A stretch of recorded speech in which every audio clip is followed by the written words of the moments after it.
வணக்கம் என் அன்பு இனிய தமிழ் மக்களே. அதாவது பார்த்தீங்கன்னாக்கா நம்ம அஜித் அவர்கள் பார்த்தீங்கன்னா நேற்று ஒரு அறிக்கை ஒன்று வெளியிட்டிருக்காரு.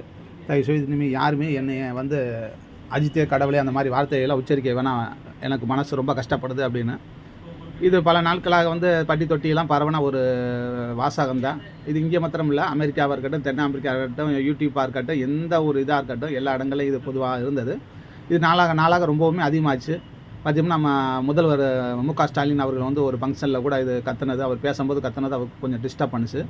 நம்ம விஜய் அவர்கள் ஃபங்க்ஷனில் கூட பார்த்தீங்கன்னாக்கா மாநாட்டில் கூட அஜித் ரசிகரை வந்து அஜித்தே கடவுளே அப்படின்னு சொன்னது கூட அவர் ஒரு தடவை நிப்பாட்டி என்ன ஏதுன்னு பார்த்துக்கிருந்தா, அதையும் பார்த்தான்.